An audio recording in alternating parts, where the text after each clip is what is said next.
untuk membuat suatu proyek baru, di mana proyeknya ini menghabiskan dana 100 juta. Untuk mencukupi kebutuhan dana ini, maka dihadapkan pada dua alternatif pendanaan, yaitu hutang dan menerbitkan saham. Nah, di sini kalau misalnya menggunakan hutang harus bayar bunga 12%. Sebagai tambahan informasi, ada 1 juta lembar saham yang dijual dengan harga 500 per lembarnya. Pajaknya 20%. Kalau laba sebelum pengenaan pajak 60 juta, berapa EPS masing-masing dan keputusan mana yang diambil. Nah, ini pakai di sini yang diketahui soalnya apa aja dari soal ini.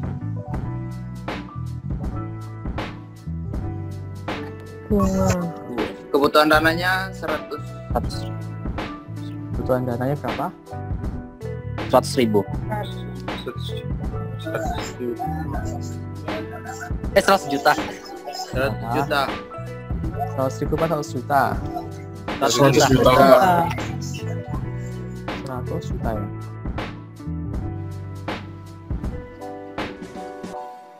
Terus selanjutnya yang diketahui apa lagi? Bunganya 12%, Mbak. Bunga itu berarti I-nya ya? Ya, I. 12%. Terus T-nya 20%. T-nya 20%. Terus apa lagi? Jumlah sahamnya 1 juta, Pak. Jumlah saham 1 juta. 1 juta. Harga saham 500 per lembar. Harga saham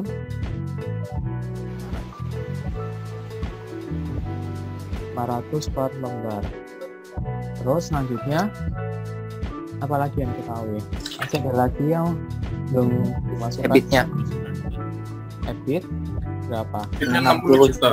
60 juta. 60 juta.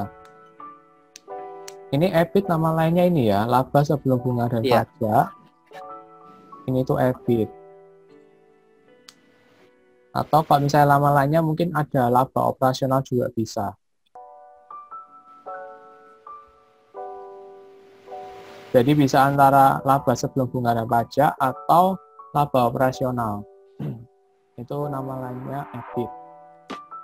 Terus mungkin selanjutnya yang perlu kita cari apa? Di sini yang pertanyaan A-nya itu jika EBIT-nya 60 juta, berapa EPS masing-masing dari alternatif pendanaannya? Berarti kita harus cari EPS-nya ya. EPS dari masing-masing pendanaan. Yaitu dari keterangannya.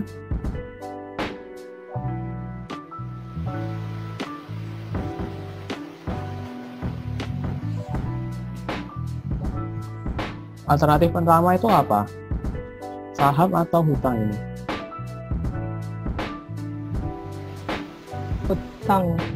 Saham, Pak. Saham atau hutang? Saham. Saham. Yang tergantung di soalnya itu Saham. hutang atau saham dulu.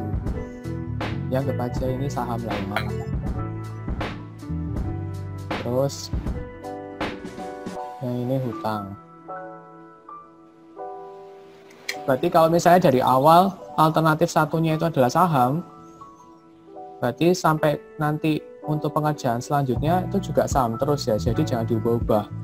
Jadi kalau misalnya di awal itu sudah saham terus, kalau misalnya hutang terus. Jadi nanti pada waktu yang di pertanyaan yang B itu jangan dibolak-balik lagi.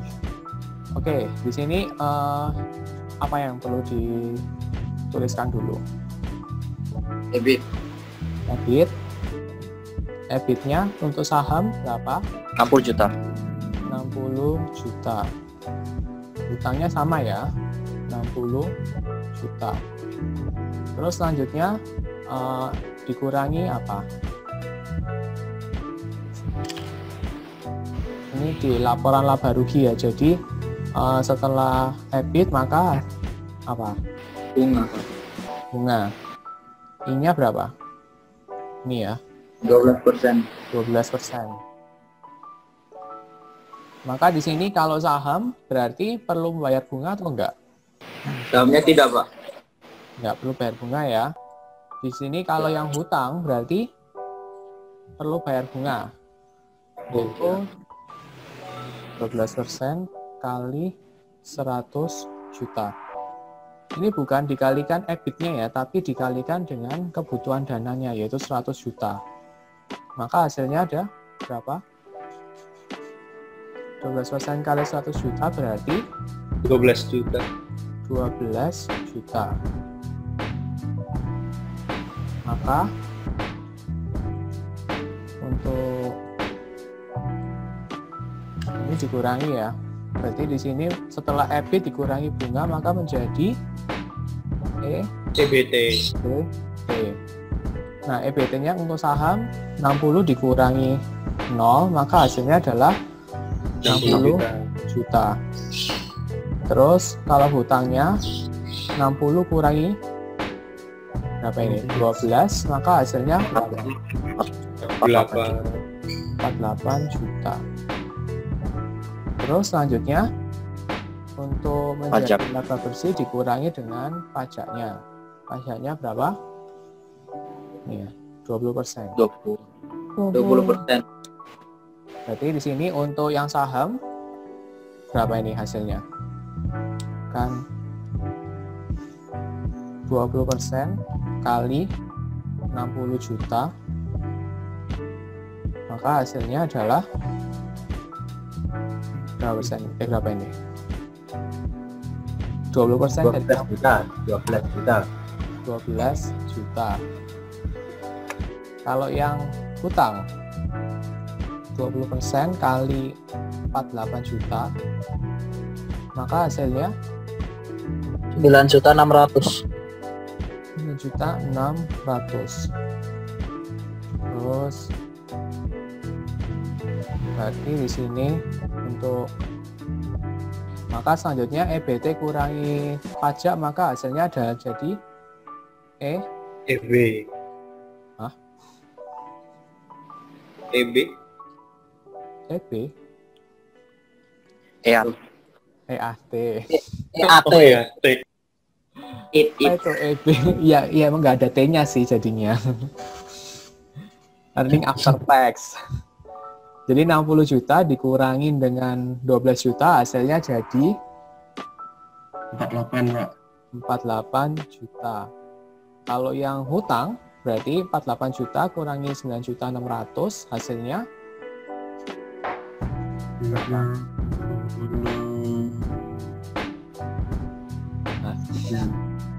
8,4. 8,4. 38,4. 400 ya.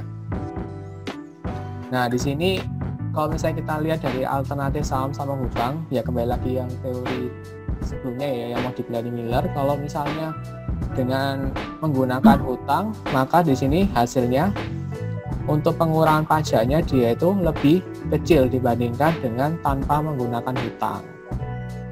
Nah, makanya di sini ada yang dinamakan dengan penghematan pajak. Karena ini kan dia dengan apa? Dengan penggunaan hutang kan memang dikurangi dulu di awal dengan bayar bunga, lalu selanjutnya ada penghematan pajak. Jadi di sini dia lebih kecil untuk pembayaran pajaknya. Ya, oke. Selanjutnya setelah EAT kan kita perlu mencari EPS ya. EPS ini rumusnya apa? EPS rumusnya EAT dibagi jumlah saham. EAT dibagi jumlah saham. Nah, untuk mendapatkan EPS maka EAT-nya sudah ada kan?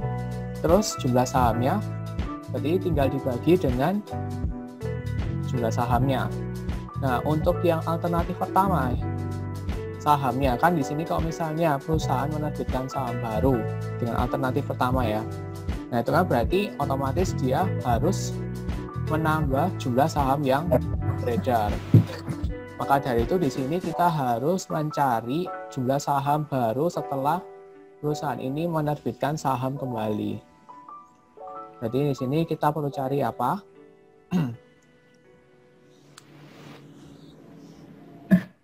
Cari jumlah saham yang baru untuk alternatif pertama ya ini.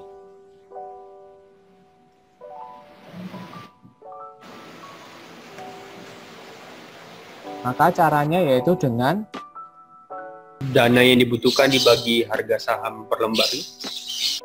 dana yang dibutuhkan dibagi kebutuhan dana dibagi dengan Harga saham per lembar. harga saham. Terus Ditambah jumlah saham. ditambah jumlah saham yang lama ya.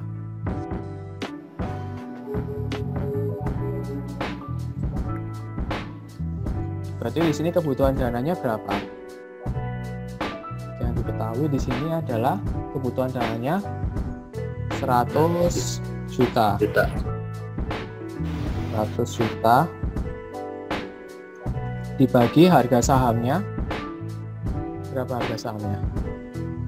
500 per lembar. 500 ditambah jumlah saham yang lama berapa? Oke, 1 juta. 1 juta.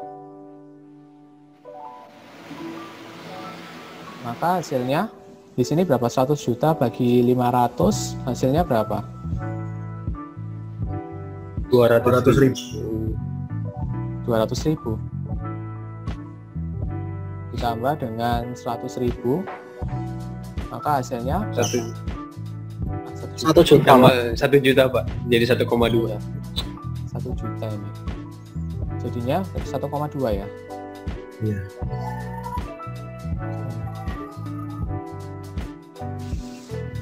Oke, di sini untuk jumlah saham yang baru pada alternatif pertama itu sudah ketemu, yaitu 1.200.000. Maka kita bisa masukkan di sini untuk yang jumlah sahamnya, yaitu untuk yang alternatif pertama, yaitu kita pakai yang jumlah saham yang baru. Karena di sini alternatif pertama adalah saham. Jadi di sini kita masukkan 1.200.000. Kalau untuk yang hutang, alternatif hutang, berarti jumlah sahamnya berapa? Tidak ada. 1 juta. 1 juta. Pakai yang jumlah saham yang lama ya, karena kan dia tidak menambah saham yang baru. Oke, selanjutnya kita bagi. Karena kita harus mencari EPS, maka EAT dibagi jumlah sahamnya. Untuk yang alternatif pertama berarti berapa EPS-nya? 4. Berapa? 40. 40. Kalau yang alternatif 2 38,4 Pak. 38,4. Oke, di sini kalau misalnya kita bandingkan EPS-nya. EPS ini kan berarti keuntungan per lembar sahamnya. Kalau misalnya kita sebagai, ya kalau misalnya lihatkan pada kondisi ini, antara alternatif 1 sama alternatif 2, berarti kita milih yang mana? 1. Kenapa?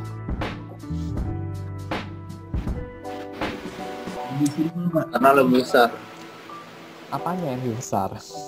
Keuntungannya. keuntungannya.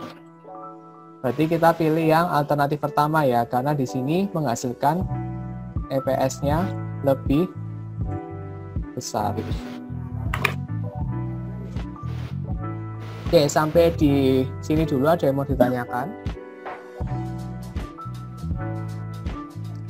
Oke, sepertinya tidak ada.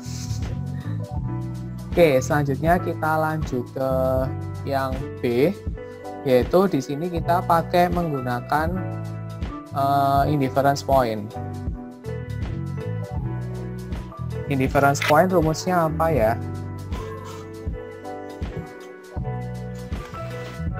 Ini ada di video.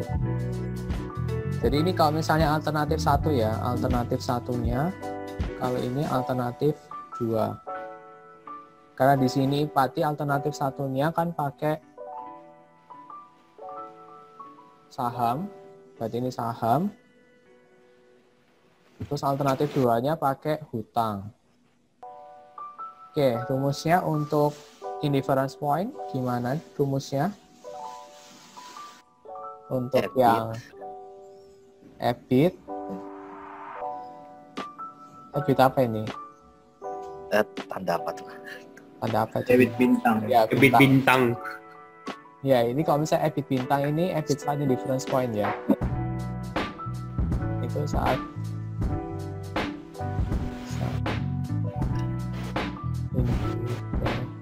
difference point. Oke, berarti EBIT bintang terus dikurangi dengan C1 dikalikan dengan 1 min T dibagi dengan S1 lalu sama dengan caranya juga sama, yaitu EBIT bintang dikurangi dengan C2 berarti dikalikan dengan 1 min T dibagi dengan S2. Jadi kalau untuk EBIT bintang itu EBIT sliding difference point. Kalau C1 itu berarti biaya bunga untuk alternatif 1 ya. Lalu S1 itu jumlah saham. Alternatif 1. Kalau berikutnya EBIT bintangnya ini sama ya. Terus yang C2 itu berarti biaya bunga alternatif kedua. Jadi ini nggak mesti ya, kalau misalnya ini kan karena alternatif satunya saham, berarti alternatif duanya hutang, nggak selalu di depan ini alternatif satunya adalah saham. Tergantung dari soalnya, karena kalau soalnya itu dari saham, itu berarti ikutnya semuanya yang di bagian rumusnya itu menggunakan angka-angka yang menggunakan dia dari saham. Jadi kalau misalnya ini juga, kalau untuk yang S2-nya ini berarti jumlah sahamnya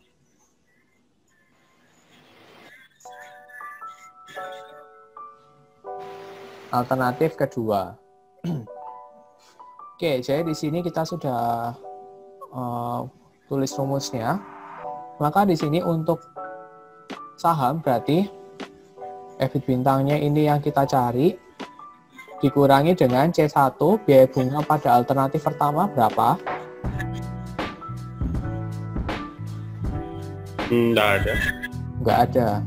Kenapa? Karena pakai modal sendiri. Ya, karena pakai modal sendiri atau karena menerbitkan saham, jadi tidak perlu membayar bunga. Terus dikalikan dengan 1 min T-nya berapa? Pajaknya?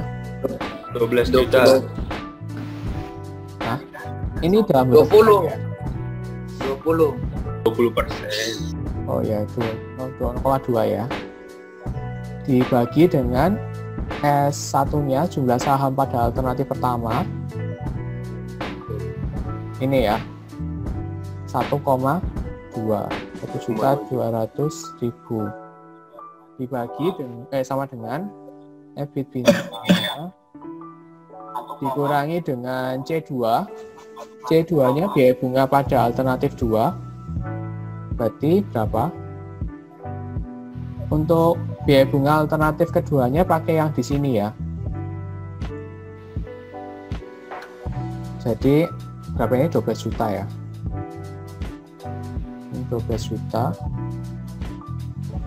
Lalu dikalikan dengan 1 min T-nya.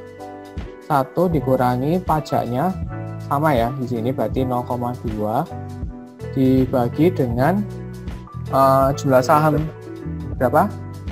Alternatif kedua 1 juta. Oke. Sekarang kita hitung. Berarti ini berapa? EBIT bintang min 0 jadinya EBIT bintang. Terus 1 min 0,2 berarti berapa ini? 0,8 dibagi dengan 1.200.000 sama dengan EBIT bintang minus 12 juta dikalikan dengan 0,8 kan 1 minus 0,2 ya, 0,8 dibagi dengan 1 juta. Maka hasilnya adalah berapa ini? Kita bisa kalikan silang. Ini ke sini, hasilnya yang ke sini. Maka yang bagian kiri dulu. Kan berarti EBIT bintang kali 0,8 kali 1 juta. Maka hasilnya berapa? 800.000. 800.000. 800.000 EBIT bintang. Terus berarti ini berapa ini? Kan bisa dikalikan sini. EBIT bintang kalau misalnya bingung dikurangi 12 juta. Terus ini kan masih 0,8 dikalikan dengan 1 juta. Ini ya. 1.200.000. Maka di sini 800.000 EBIT bintang. Berarti ini berapa? Ini EBIT bintang minus 12 juta. 0,8 kali 1,2 juta berapa ini? 960.000. 960.000. Terus ini bisa dikali silang ya. Berarti 800.000 EBIT bintang sama dengan berapa ini? Kan EBIT kalau 960.000 dikalikan EBIT bintang hasilnya 960 EBIT bintang. EBIT bintang. Terus dikurangi dengan 960.000 dikalikan dengan minus 12 juta berarti berapa ini? 11 triliun 520 miliar. Oh, oke, berarti nolnya 9 ya. Gini. Iya. Berarti 11 triliun 520 miliar. Oke, berarti di sini kita sudah temukan untuk dia ini kan kita bisa gabungkan untuk yang EBIT bintang di sini sudah ada 2 ya. Ada yang di ruas kiri dan juga di ruas kanan. Ini kita bisa gabungkan. Jadinya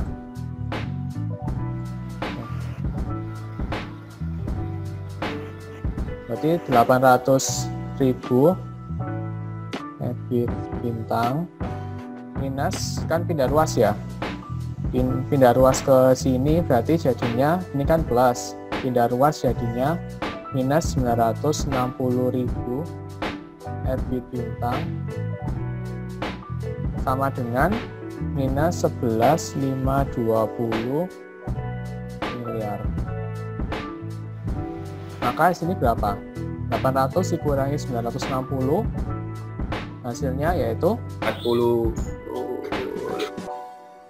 40 160 minus 160.000 60 EBIT bintang sama dengan minus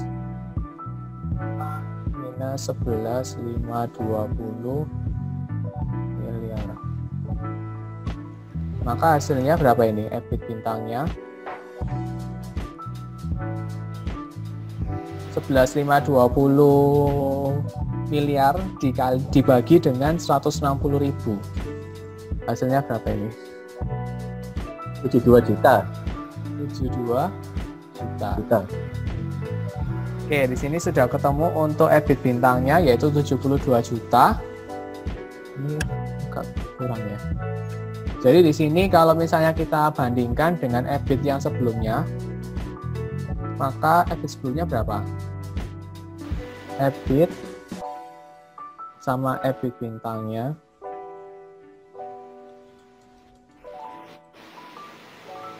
maka di sini untuk EBIT bintangnya 72 juta. Terus EBIT sebelumnya berapa? 60 juta. 60 juta. Maka di sini besar yang mana? EBIT yang sebelumnya atau EBIT yang EBIT pada saat difference point EBIT bintang? Bintang. Yang bintang ya, berarti di sini kalau misalnya EBIT-nya bintangnya lebih besar dibandingkan dengan EBIT sebelumnya, berarti pilihnya hutang atau saham?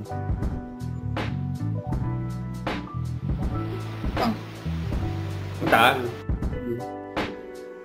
Hah? Hutang apa saham? Saham. Saham, Pak. Pilihnya yaitu saham.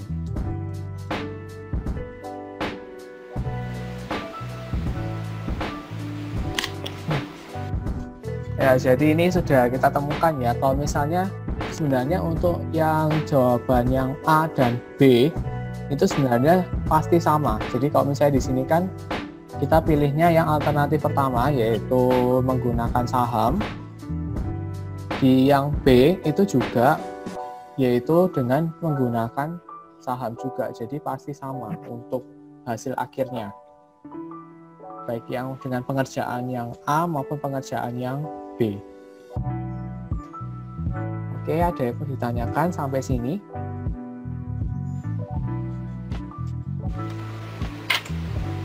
Pak, maksudnya coba jelaskan lagi Pak mengenai yang saham itu. Yang mana? Yang antara 60 juta yang tadi soalnya.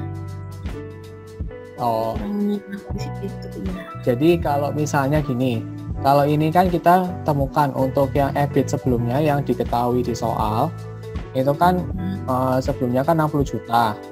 Jadi yang diekspektasikan atau yang diharapkan itu 60 juta. Sedangkan ternyata pada saat indifference point atau EBIT bintang ini, ternyata kita ketemukan hasilnya adalah 72 juta. Maka di sini kalau misalnya kita lihat bandingkan antara yang sebelumnya diekspektasikan dengan yang kalau misalnya pada saat difference point ini kita lihat lebih besar mana? Yang saham 72 juta. Yang 72 juta ya. Nah, kalau misalnya 72 juta, kalau misalnya ini kriterianya itu kalau misalnya EBIT yang sebelumnya atau yang di soal itu lebih kecil daripada yang indifference point, maka kita perlu milih saham. Oh, maksudnya lebih memilih saham. Kalau misalnya EBIT-nya itu lebih besar dari yang indifference point, maka pilihnya hutang.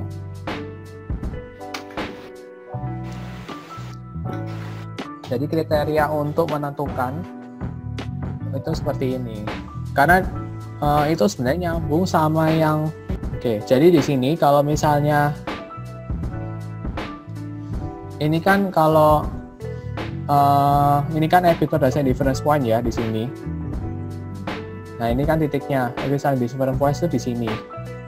Kalau misalnya EBIT pada saat indifference point EBIT-nya yang di soal ataupun juga yang diekspektasikan itu lebih kecil dibandingkan dengan EBIT pada saat difference point, berarti titiknya ini sebelum atau sesudah difference point.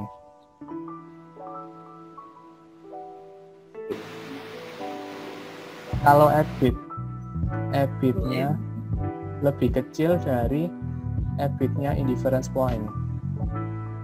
Ini kan EBIT-nya indifference point. Maka di sini hasilnya kalau misalnya lebih kecil, ini kan lebih kecil. Maka titiknya bukan, maksudnya EBIT-nya itu di bagian sini atau di bagian sini. Yang di bagian kiri atau bagian kanan. Kiri. Kanan. Bisa kanan. Nggak tahu. Nggak tahu, Pak. Di bagian kiri kan bagian sini berarti kan? Ya. Karena ini kan lebih kecil, jadi kan sampai terakhir sini adalah EBIT difference point-nya, ini kan lebih kecil. Berarti ini EBIT-nya di sini. Nah, kalau misalnya EBIT-nya di sini berarti ini adalah keuntungan untuk yang ekuitas. Ekuitas ini yang saham. Sedangkan kalau yang setelahnya indifference point kan berarti EBIT-nya lebih besar dibandingkan dengan EBIT bintang, ya EBIT-nya ini. Maka di sini yang untuk yang bagian ini adalah kalau misalnya EBIT-nya di bagian sini berarti keuntungan untuk pendanaan dengan menggunakan hutang. Bentar ya Pak, yang dulu kan.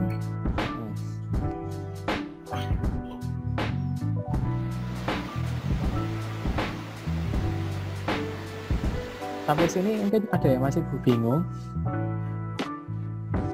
Jadi indifference point itu sebagai kayak ya pemotongannya antara yang hutang dengan yang ekuitas. Jadi kalau yang biru ini yang ekuitas, kalau yang merah ini yang hutang. Oke, berarti sudah jelas ya tentang kebijakan struktur modal. Jadi kebijakan struktur modal ini kita dihadapkan pada dua alternatif, yaitu kalau misalnya kita mau memilih hutang, pendanaan dengan hutang atau dengan ekuitas. Nah, bagaimana cara kita memilihnya? Yaitu dengan ada yang menggunakan analisis ini yang EPS. Jadi yang tadi ngitung ya masing-masing EPS-nya itu berapa. Berarti kalau yang paling besar itu yang dipilih. Lalu ada yang EBIT sign difference point. Yang ini.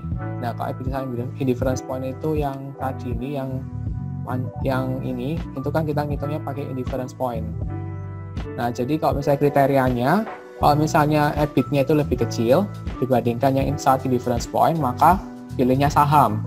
Kalau sebaliknya, kalau EBIT-nya yang di soal itu lebih besar dibandingkan pada saat indifference point, maka dia pilihnya hutang.